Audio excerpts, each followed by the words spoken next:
राज ठाकरे यांची भेट घेतल्यानंतर कंत्राटदार सध्या बोलतात। त्यांना विनंती केली की तुम्ही यात समोर हे घेऊन सहभाग घेऊन आमचे सर्वांचे देयके काढून देण्याची त्यांना आम्ही विनंती केली आहे।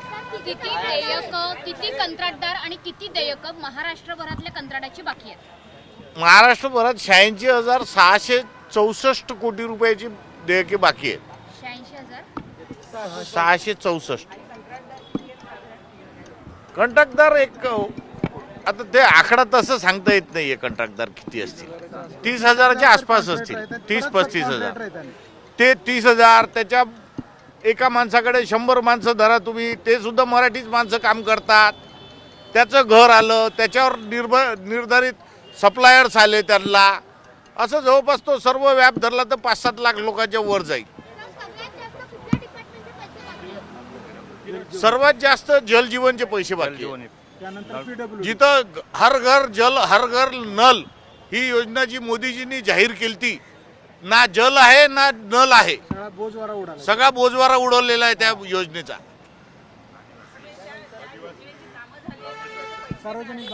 पैसेच द्यायला नाहीयेत सरकारकडे। सरकार एकीकडे सांगतंय मोठमोठे विकास कामं, विकास चालू आहे। विकास मागच्या वेळेस सरकार आमच्या सर्वांच्या पैशाच्या भरोश्यावर निवडून आलेलं आहे।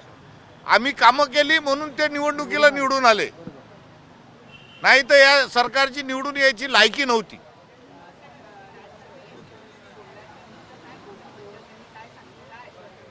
त्यांनी आम्हाला आश्वासन दिलं की मी यात लवकरात लवकर मुख्यमंत्र्यांशी संपर्क साधून तुम्हालाही बोलवतो त्या दिवशी त्यांची वेळ घेऊन, आणि सर्वांचे पैसे मिळवून देण्याचं शब्द दिला। पण यापूर्वी तुम्ही सरकारकडे पाठपुरावा केलाच असेल, तुम्हाला नेमकं काय उत्तर मिळतंय? तुम्ही म्हणताय की जलजीवन योजना आणि पीडब्ल्यूडी यांचे पैसे बाकी आहेत, संबंधित मंत्र्यांनी काय उत्तर दिली आहे? असे भरपूर एड आहेत। आदिवासी मंत्र्यांकडे गेलोत आम्ही, सार्वजनिक बांधकाम मंत्र्यांकडे गेलोत आम्ही। सर्वांचं म्हणणं एकच असतं की बॉस से बात करना पडेगा। बॉस फडणवीस साहेब, त्यांच्याशिवाय काही पान हलू शकत। फडणवीस साहेब बॉसला बोलतोत आणि तुम्हाला सांगतो। आता आम्ही ते बॉसही ऐकून थकलोत। बॉस काही वेळ देत नाही। आम्ही मुख्यमंत्र्यांना सुद्धा आमच्या फेडरेशन मार्फत आजपर्यंत 3 ते 4 पत्र दिलेले आहेत मागच्या 2 महिन्यात, पण मुख्यमंत्र्यांनी त्या पत्राला आणखीन उत्तर दिलेलं नाहीये। त्याच्यासाठी आझाद मैदानावर आंदोलन केलं। त्या दिवशी तिथले SP म्हणले संकट मोचन येऊ शकतात तुमच्या भेटीला। त्या संकट मोचनच सध्या संकटात आहेत, बोगस वर्क ऑर्डर देऊन। ते काय आमच्या याला येणार?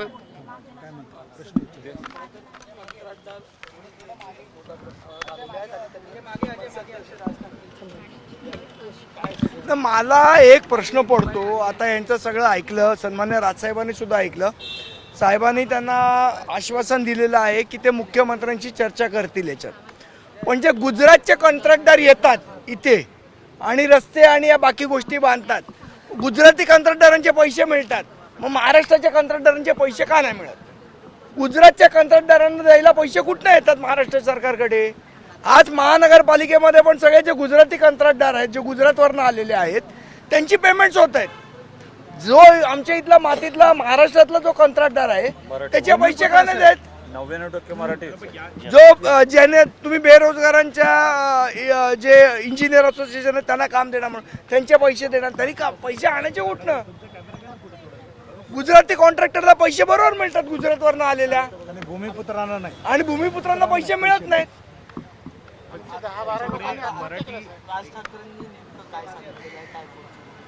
नाही, याच्या संदर्भात बोलू आम्ही, मुख्यमंत्र्यांची सन्मान्य राजसाहेब बोलतील।